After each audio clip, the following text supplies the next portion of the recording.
doing this and running a meeting this way requires you to believe in yourself and believe that you deserve to take up space. And most importantly, you are allowed to practice taking up space and practice being this way, even if you don't feel like quote unquote fully there and fully confident. You are allowed to try these things on. You are allowed to experiment with new ways of being in a room and running a meeting so that these can become more natural to you over time.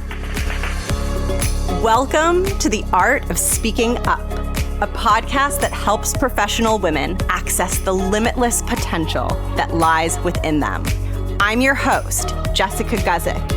And my mission is to help you find that spark inside you that has the power to transform your career in ways you may not have thought possible. I'm so excited that you're here. And now, on to the show. Welcome to the show. Thank you so much for tuning in. I'm excited. I'm doing another solo episode this week. I'm talking about meetings, which I could say a lot about, but today I'm talking about how to run them really powerfully. And I'm going to be going into both the mindset component, which is how you're thinking and feeling about yourself, and the action component, which is the action you take when you're running the meeting, because they're very closely connected. And what is so important for me to convey to you in an episode like this, and in a lot of the content that I create, is the step-by-step is important, but I don't want you to get so mired in the step-by-step that you miss the bigger picture. And when it comes to running a meeting and being a powerful force in the room and kind of just like owning that room, commanding that room, it is less about doing the step-by-step perfectly and exactly right, and more about feeling into that bigger version of you, that version of you that isn't afraid to like be in that space, own that space. It's your meeting, you're running the thing. When you feel that sense of, I am here, I am leading, this is my space, I am telling you what to do, I am in charge of the meeting. Like when you're in that energy, the actions will come to you. So I'm going to be talking both about like the mindset / energy and the actions, but I really want you to keep in mind that it's as much about being in that big energy and practicing that big energy as it is about following the exact step-by-step. But I know that the step-by-step is super helpful. And I think it also really helps you more vividly picture and understand what kind of energy you want to be in, like what that energy even is. Like, what do I even mean when I say have a big energy, be in that energy of leading the meeting? So I'm going to be explaining all of that to you. Before I dive in, I'm going to point you to some of my free resources. So I have a page, a relatively new page on my coaching website called Jess Guzik Coaching /free resources. And that is where you can get my free executive presence course, which is called Speak Like a CEO, which teaches you the 3 foundational skills of executive presence, the 3 things you want to be doing when you're speaking so that you land with strength and confidence and authority. And you will also find my free ebook, which is called The Smart Ambitious Woman's Guide to Assertiveness in the Workplace.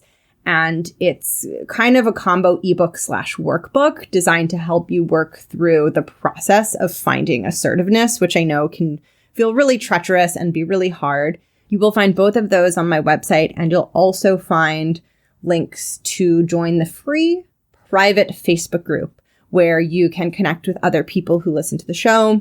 If you are struggling with something, you can post it in there, and it's a pretty intimate group. So for the size it is now, I am able to help almost everyone in there. So please feel free to join that community. Again, I will link the free resources page of my website below, and you can find everything there. And now we're talking about meetings. I'm excited because even though, if you get nervous running meetings and if it feels hard, I just want you to know that that doesn't have to be forever. It doesn't have to be permanent. It really is possible for your mind and spirit and body to settle in to the feeling of being the person in charge, to settle into that role, for it to not feel so weird and strange and scary and uncomfortable. I know that it can feel that way. I remember having this moment in my career, it was several years ago, where I had to lead a meeting. It was a 3-person meeting. There were 3 people in the meeting. They were all 1 or 2 levels of tenure above me. I was the most junior.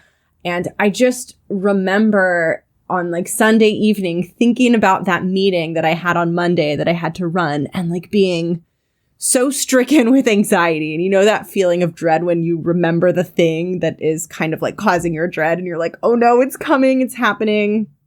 I remember having that feeling. And I remember being in that meeting. For some reason, that one really stuck in my memory, and just feeling so vulnerable and just like doing my best to run it, doing my best to show up, doing my best to kind of ask these people who I perceived as so much more experienced than me, just to ask them for like what I needed from them and to lead them in this meeting. I felt so vulnerable and small in that space because they felt so much wiser and smarter and more experienced than I did. And I just remember how that was such a marker of where I was at that time, where, you know, a 3-person meeting felt really daunting and scary and hard, and it caused me anxiety and emotional disturbance. And now something of that size, that kind of meeting, I don't even like think about it or notice it. Like it's not even a thing. And it did take me time to get to that point. But what I think is so important for us to hold on to, for you to hold on to, I'm constantly holding on to this in my life as I challenge myself and grow and do scary things, is that we can grow. And things that are really, really hard over time, they can become easier. That is possible. And I think the more that we're really willing to believe that, and to suspend the doubt and the fearful thoughts of like, well, what if this always feels hard? What if this never gets easy? I think the more we're able to take that courageous leap of like, well, maybe I can, maybe it is possible, maybe I can do it. I think the faster we end up growing. And I think it's so important for you, as you are finding your voice, as you are finding comfort, as you are learning to work through the nerves and the things that are hard, it is so important for you to hold that vision of what you could be, of who you want to be, of how you know you could be in the room, even if you're not there yet. And this is so hard for your brain, right? It is so hard for your brain to believe without a ton of robust evidence. And yet that is one of the most powerful things that you can do for yourself, and one of the most courageous acts of self-love that you can do for yourself is to decide that you want to believe that change is possible for you, and to decide that you want to believe that you can learn to find comfort and confidence and a sense of being okay and safe in your body when you are in these rooms and in some of these spaces that feel big or hard or scary. I know it can feel so daunting. I know it can feel so hard, and yet I want to push you to take that act of courage, which is really just an internal act of saying, well, maybe I'm not going to always be this way. Maybe I can change. Maybe I can evolve past this. I've seen it with myself. I've seen it with the women that I support. It is so possible, but you have to be willing to believe that you're not stuck. And with that, I'm going to be sharing with you some thoughts on how to run a really powerful meeting, and how to run your meetings in a way that exudes confidence and really helps people see you as the leader. And this is kind of a deep dive into what I talked about in my executive presence course, Speak Like a CEO. So in Speak Like a CEO, I really talk about the mechanics of speaking.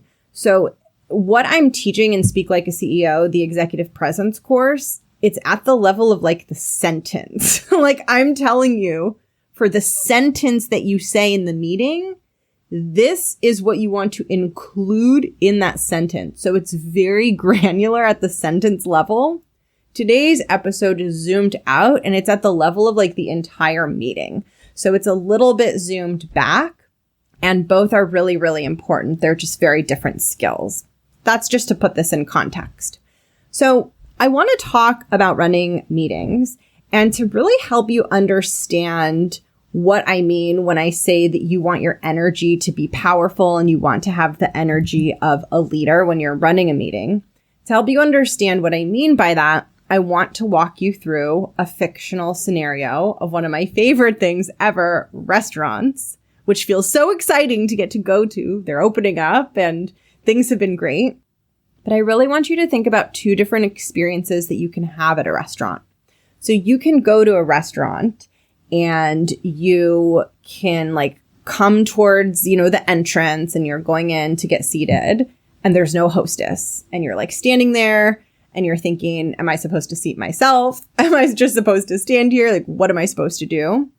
And eventually you figure it out and you sit down and then there's no waiter and there's no menu and you're sitting at the table. And again, like same question, what am I supposed to do? And then the waiter brings the menu, but you have no idea when they're going to be back to take your order. And the experience is very, very different from the experience you have when you go to a restaurant where you walk in, the host or hostess greets you right away, right? They tell you exactly what you need to know. They walk you to your table. You have your menus. The waiter comes by right away. You're going to have a very different experience in that second restaurant because you're being really well taken care of. The restaurant really has a command on the overall experience that you are having from the time that you walk in to the time that you sit down, to the time that you order, to the time that you consume your meal and pay your bill and take the little candy that they put in the bill and leave the restaurant, right? So a really well-run restaurant is kind of thinking about your end-to-end experience, and they're making sure that from the moment you walk in to the moment you walk out, you never have that sense of like, what's happening? What am I doing here? Is someone going to come take my order? Am I wasting my time? Should I leave? Right? You're never going to have those kinds of thoughts because they've mapped that customer journey and they're showing up for you, whether it's the waiter or the host, or maybe you're getting your car from the valet or whatever, if it's a nice restaurant, right? Like everything is a well-oiled machine. And when I talk to you about being a powerful energy and running your meetings as a leader, what I am talking about is you showing up in a way in the meetings that you run, showing up in a way that creates that kind of experience for the people who attend your meetings. The stronger presence you have and the stronger energy that you lead the meeting from, the more your attendees are going to have that really awesome experience where they feel totally taken care of. They feel like it's an excellent use of their time. They are enjoying the experience. It feels structured. It feels productive. It feels organized. The more that you show up as a powerful, commanding presence leading your meetings, the more that they're going to have that positive experience versus when you aren't in the energy of like, this is my meeting, this is my space, I am leading this thing and I'm going to make sure this thing runs like a well-oiled machine. When you're not in that energy, your attendees can have more of an experience of the restaurant where like no one's seating you and then no one's bringing the menu and then like your food never comes and they bring you the wrong order. And so what I'm trying to guide you towards and help you evolve towards is running your meetings like a well-oiled machine, like a beautiful restaurant that has this seamless end-to-end experience, because people will then begin to associate that experience with you.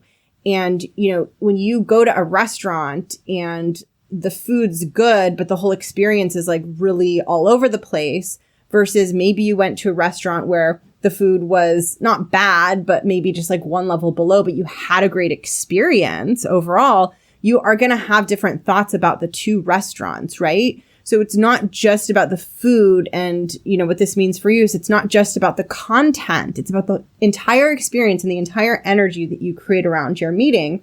And this is something that you can start practicing and you can really be intentional about and be mindful of no matter what your starting point is. Don't wait to feel confident to try the things that I'm going to share in today's episode.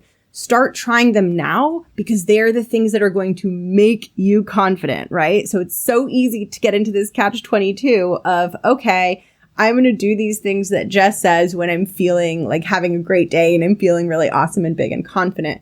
No, you want to just try them as soon as you have the opportunity because they're what are going to bring you the confidence.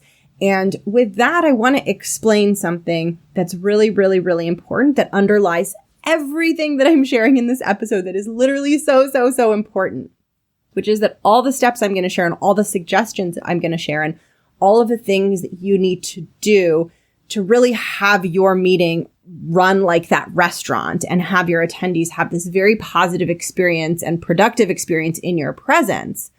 All of these things come from how you are feeling. And when you have strong belief in yourself and your ability to run a meeting, your ability to keep the train on the tracks, then you're going to take all of these actions because you're in that energy. But it requires you to be leaning in more. It requires you to be taking up more space. It requires you to have a larger presence in the room. When you feel smallness wash over you or fear wash over you, it tends to make you shrink back and lean back and kind of get really small. And that will make you less proactive and less of a strong commanding presence in the meeting, which is going to create a little more disorganization and a little more chaos in the meeting. Versus when you're taking up space and commanding that meeting and leading that meeting, you're going to be more hands-on and intentional in the way you run it, and therefore it's going to go more smoothly. Which means that doing this and running a meeting this way requires you to believe in yourself and believe that you deserve to take up space, you are allowed to take up space, and most importantly, you are allowed to practice taking up space and practice being this way, even if you don't feel like quote unquote fully there and fully confident. You are allowed to try these things on. You are allowed to experiment with new ways of being in a room and running a meeting so that these can become more natural to you over time. So I really want you to give yourself permission to try this out, regardless of what your starting point is, regardless of where you're at. Find small ways to bring these things into your meetings, and I promise you they will run smoother and you will come off so much better, and it's also going to help you so much with your confidence building journey. And with that, I'm going to get into what I suggest you do to help people have that really strong experience. So the first thing that I want you to do is get really intentional about the vibe and the mood of your meetings. This is super, super important. And I viscerally, passionately, I'm being so dramatic, but I hate the word personal brand. And I'm trying to think of a way to explain this without using the term personal brand. Let me back up. So the reason that it's important for you to decide the vibe and the mood that you want for your meetings is because when people experience this consistently, that's what you will be known as. So if your meetings are more, let's say like, I don't know, militaristic and like they're always like everything's on time and whatever, you're going to be known as that, right? Versus if your meetings are more fun and more, almost like a party, then you're going to be known for that. And so that's why personal brand came to mind. I just hate that term. But let's actually just call it authenticity, and let's just call this you being you and you getting really tapped into and tuned into what kind of mood and vibe for you feels good for a meeting. It could be, like I said, very much like on time, very practical, very efficient. We're getting all the things done. We're not wasting any time. That's great. It could be warm and welcoming and a little bit softer. You can lead powerfully from a place of softness. It could also be more fun. And maybe you want your meetings to feel like the ones that aren't super boring, right? And the ones that people get excited about when they see it on their calendar. I just want you to think of, how could you bring more of you into your meeting? And this requires some reflection on like what makes you special and what makes you you. And I know so many of you are super efficient and you have like such a beautiful work ethic. And so maybe your meetings are about bringing more of that out and really showing people that you get things done and you get things done on time, right? Or maybe you're more like me, where at the core of my personality is play and joy and fun. And so that's something that I have always tried to bring into the spaces that I'm in because it's who I am, right? Or maybe you are wanting to be a really heart-centered, compassionate leader. And it's so important for you to make people feel welcome and make sure everyone's like good and taken care of and comfortable. And I think that that's awesome too. There is really no right way. And I think that that's so important. It's really just about being intentional and exploring who you are and realizing that when you don't bring any sort of intention into your meetings and you just kind of go through the motions, you miss an opportunity to show more of you. You miss an opportunity to really help people understand your superpowers, your strengths, the things about you that make you special. I often think of meetings, I say this all the time, but I think of them as a stage and you're on stage and it's like, show them your talent, like show them your hula hoop routine, show them your fire juggling, whatever your special thing is about you, bring it out, show it, make it a part of your meeting. You will have so much more fun. It will be such a long-term confidence builder because you'll feel like, oh, I'm just being myself, like I'm showing people who I am. And it's also going to bring an interpersonal like connectedness and specialness to the feeling of your meetings because you're bringing more of you. And that's going to help people in your spaces feel comfortable bringing more of them. And so this seemingly like little tidbit of advice, decide the vibe and the mood that you want for the meeting, is actually one of the most important things that you can do because at our core, we're all human. And even though we're in, you, not me anymore, but you're like in this workplace and maybe it's like, it's a little bit less personal because it's work and not like home life or being with friends or whatever. At our core, humans are relational. We relate to each other. We form connections. We form bonds. And those connections and those bonds are going to have a huge impact, huge impact on your career trajectory. And they get built in subtle ways. Bonds between people aren't just built in like, oh, can I ask you for coffee? Can I buy you a coffee? Although that's great. They get built in these small moments, these instances of us connecting with people just by being more of ourselves. And so I really want you to see every meeting as a stage, an opportunity for people to see you, get to know you, connect with you, be so excited to be in your meetings because they know that every time they're in your meeting, it's going to be super productive or it's going to be super light and fun or they're going to feel super welcome or whatever it is you want to bring with you to that meeting. So that is my first suggestion for you. My second suggestion for you, and this one is really important, and I know that this is hard for many people, which is the time period when everyone's joining the meeting and there's small talk and all of these things. I will probably do an entire episode just on that because there's so much, just like that is such a loaded topic, the small talk before the meeting begins. So I think that needs its own episode.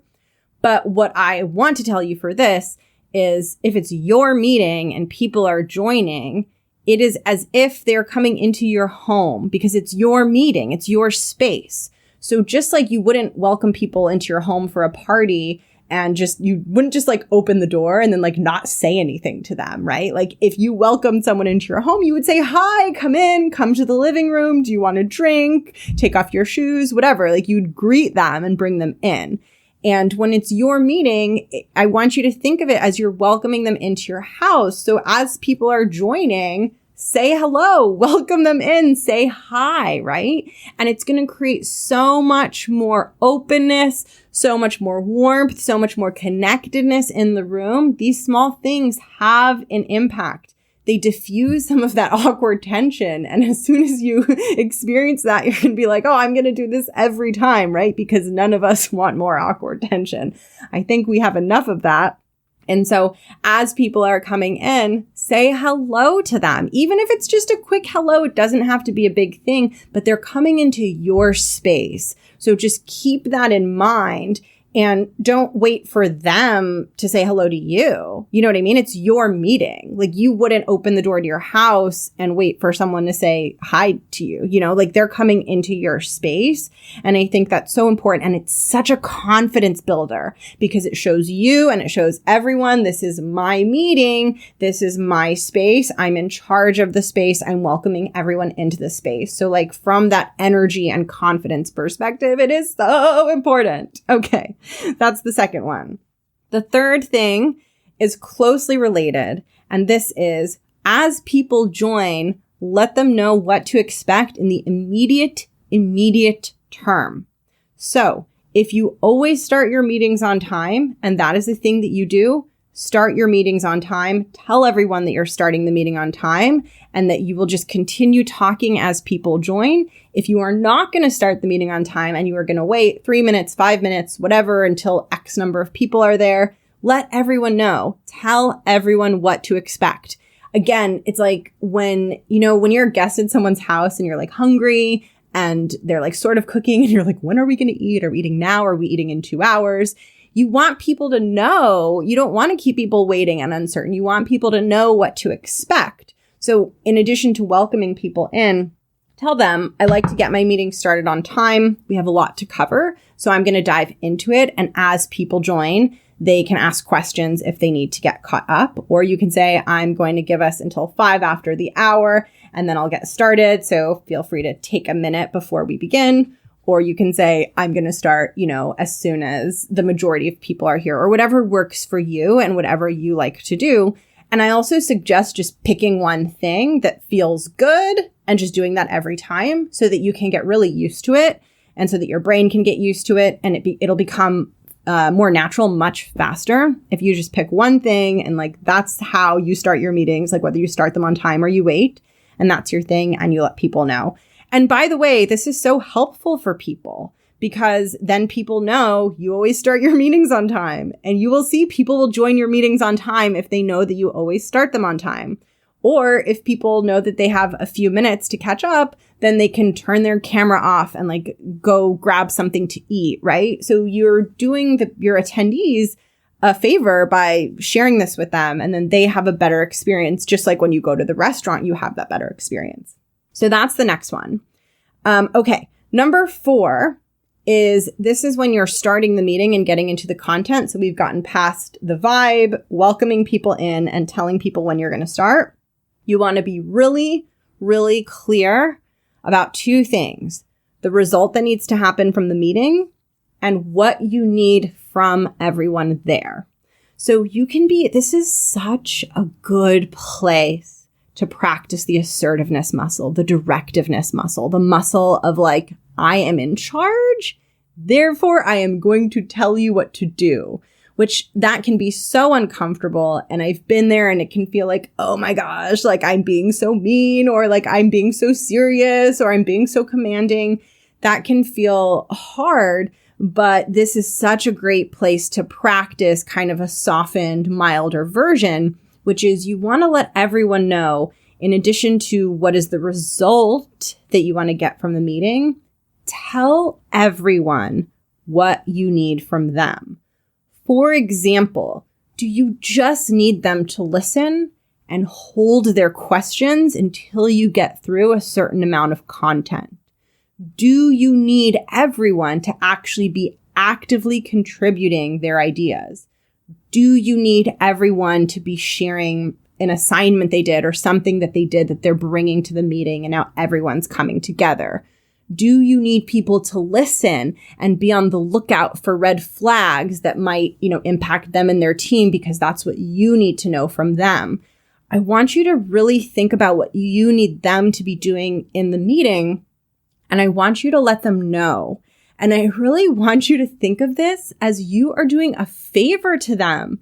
It is so nice when we get told what to do, right? Just like it's so nice when you're sitting in the restaurant and okay, now it's time to order because like the waiter just brought the menu and he said he's going to come back in 2 minutes, or she said she's going to come back in 2 minutes. It feels good to have that clarity, to have that direction. And so when you share that with people, for you, it might feel like, oh, I'm being bossy, quote unquote, but I really want you to just think about how helpful it is for someone to know that this is how they're expected to engage in the meeting, because there are so many meetings where like no one's told how to engage. There are no expectations set. Everything's disorganized. It's chaotic.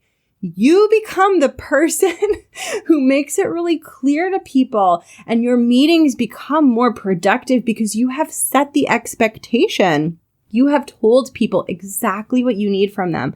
And that is so, so helpful. That is especially helpful for busy executives, busy leaders who have a lot of mental cognitive load that they're experiencing. And then they come into your room, into your meeting, and you tell them exactly when you're going to start, and you're crystal clear about the results for the meeting, and you tell everyone in the meeting exactly how to engage. That is a gift to them, because then they're like, great, I get to just sit back and listen. Or they're like, okay, I need to focus. She needs my input, right? They know that they can cue themselves up and prepare themselves. And that is really, really helpful for them.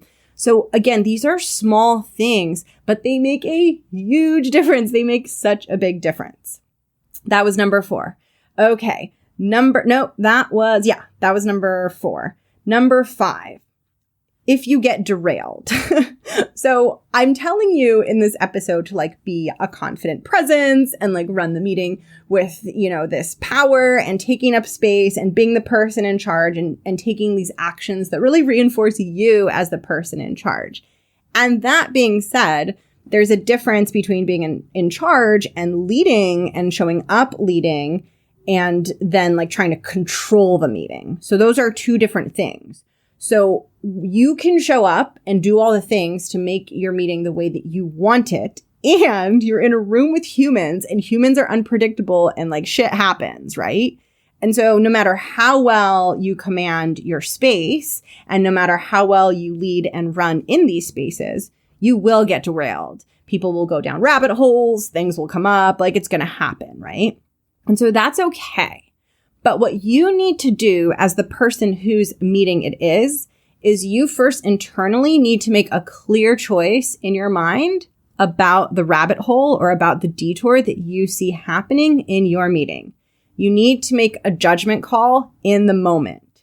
Is this rabbit hole / detour important? And should we continue going down this rabbit hole? Or do I need to tell everyone that we need to table the rabbit hole for later and address it in a separate setting because it's actually detracting from the purpose of the meeting? And so you need to make your decision. And then you need, as the leader of the meeting, you need to communicate that to everyone so that everyone's clear, so that they know either, okay, we're all rabbit holing together. We have all consented and we're going in the rabbit hole because that is really important to do right now.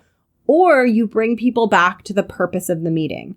Again, by doing this, you are reinforcing your role as the leader, as the authority, as the person in charge. It doesn't mean you can't go down the rabbit hole. Sometimes there are times when it makes sense to do something called like releasing the agenda. You have a plan, you have an agenda, and you learn new information that makes you realize that you actually are going to depart from that agenda. And sometimes you have to do that. And that's not a bad thing. You're going to make that judgment call. And by the way, there is no right or perfect answer. You just make the best judgment call that you can make in the moment.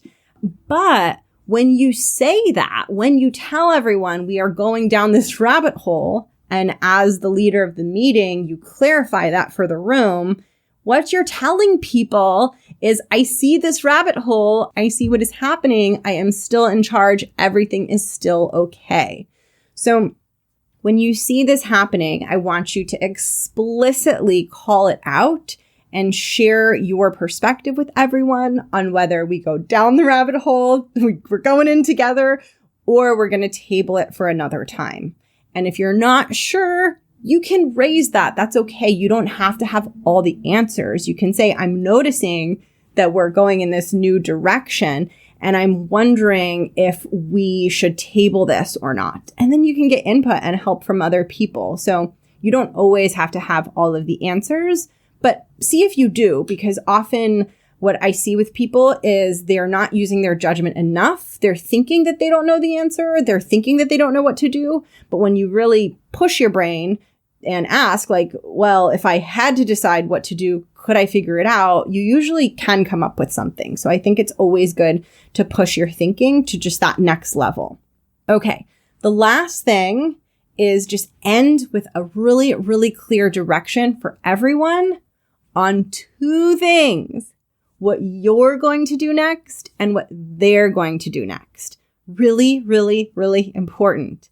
People say that they're going to do things, and we trust that they're going to do things. However, when you repeat back what other people will do and what you will do, it solidifies it, and fewer things will fall through the cracks. And once again, it's your chance at the very end of that meeting to reinforce that you are in charge. This is your space and you have everything under control. And all of these things that I suggested, being intentional about your mood, welcoming people in, letting everyone know when you're starting, telling people what you need from them, calling it out if the meeting gets derailed, ending with clear next steps and what you're going to do and what they're going to do. All of these things come from the energy of this is my meeting. This is my room. I am taking up the space because this is my space to take up. So I just want you to start to notice and be aware of how you feel in a room, and notice if you back away or move away from doing any of these things because they feel like taking up more space. You know, they feel like you're exposing yourself. They feel more vulnerable. They feel harder. There's nothing wrong if that's happening, right? It's a growing pain. It's a phase that you are moving through until you get to a point where you can do these things really, really comfortably. But you need to be aware without judgment, right? This is non-judgmental awareness. You need to be aware of how you are in a meeting and how you are running the room in your default state so that you can decide if you want to take up more space and be a bit more of a stronger driving presence in that room. And I gave you a lot of steps. And if it feels like a lot, or maybe this is a big leap from where you are, it just depends on your growth journey and where you're at. But if it feels like a lot, then just pick one. Just pick one and practice that one and build some confidence and show yourself that you can take up a little more space. You can kind of show up in that slightly bigger way. And then when you're ready, add in another one. Right? So some of you listening, I know you're going to be like, I'm going to do them all at once. I'm going to write them down and I'm going to do them all. And that's great. Like if that feels good, amazing. And if that feels like a lot for you, and if taking up that space and being big in that way feels hard, pick one that feels good to you as a starting point and celebrate yourself just for trying. It's so great when we get the outcome we want. But when we celebrate ourselves for trying, we send ourselves the message that we are always growing no matter the outcome. And when we believe that we're always growing no matter the outcome, we don't give up as quickly. And in fact, we might not give up at all because we believe that we're evolving, and you are evolving. Trying something and doing it imperfectly is farther ahead than not trying it at all. But I think we forget that because our minds don't like the consequence of failure, right? So there's a part of us that's like, okay, I will do the thing, but only if it goes perfectly. And if it doesn't go perfectly, that means it was bad advice and I never should have done it in the first place, right? Like that is the very fear-driven part of us. And you don't want that part to dictate how much time and space you give yourself to practice these things. Because I guarantee you with enough practice, these things can feel easy and they will go quote unquote the way that you want them to if you give yourself enough time to grow into them and for them to become comfortable. Okay, so I'm going to give you like the rundown summary of the steps that I shared. And they are: 1, decide the vibe and mood of your meeting, which I think is like the most fun one personally. Number 2, welcome people as they are joining, as if they are coming to like a gathering or party in your house, because they are coming to a gathering. It's just not a party. It's your meeting. Number 3, be really clear with everyone on when you're going to start the meeting so that they know. Number 4, tell everyone the result that you want from the meeting and exactly how you want them to participate in the meeting. Number 5, if the meeting gets derailed, decide whether you want to go down the rabbit hole or not and tell everyone your decision. And number 6, end the meeting by letting everyone know what you're going to do and what they're going to do, even if it feels repetitive. There are so many best practices in communicating and leading that feel repetitive. So something feeling repetitive is not a problem. So if summarizing the next steps feels repetitive, it's not. It's a good thing to do. It creates clarity for everyone in the room. It strengthens that agreement that we all made that we're all doing these things. So it's really, really, really important. Okay, that brings me to the end. I would love to know what you thought of this. I would love to get in touch with you. As always, I'm going to put my contact information in the show notes. If you want one-on-one support with me and you want to work together with me on your professional growth, check out my 5-month private coaching program. This is where we partner together and I help you with your voice. I help your voice get stronger. I help you elevate your communication skills so that you can feel really powerful when you are communicating and when you're in a room, similar to what I talked about in today's episode. I help you with your confidence and I help you learn how to feel powerful from the inside out so that you can stop letting fear keep you from taking a lot of the steps that are really going to further your career. And lastly, I help you with your career path and I help you feel ready and get ready for whatever your next role might be. I know that, a promotion or a bigger role, it can feel scary when it's something that you haven't done before. And that fear can sometimes cause you not to be truthful with yourself about what you really want because it feels like maybe you can't do it or maybe it'll be too hard or maybe you won't succeed. And when we work together, it is really important for me and for you that we are building the foundation so that by the end of our work together, you are able to declare what you want and know what you want without being so afraid that you can't do it or that you're not good enough. So we fill in the gaps in your skills and your confidence so that you feel ready and you feel like you can handle that next thing. That is what we do when we work together one-on-one. And you can learn more at jessguzikcoaching.com/coaching. I will link that below. And please feel free to say hi to me. I will link my social media below. And that brings us to the end. And I hope that things are going okay. Be patient with yourself. Allow things to go slowly. And know that just because you had one bad meeting or one thing felt bad or one thing didn't go well, that doesn't have to dictate what happens next. And that doesn't have to become your predominant story. You are allowed to bounce back. You are allowed to be resilient and you are allowed to mess things up repeatedly. That is okay. That is part of the process. And I guarantee you it's not as bad as your mind is telling you it is. I know it can feel really heavy sometimes when things don't go well. And so often we're getting really, really, really stuck in our dark stories. And we can't see that we are going to be okay and we're going to weather the storm and grow through it. So bring yourself back to that. It's so good to be talking to you. I hope that you're doing well and good luck putting this into practice. All right, talk soon. Bye.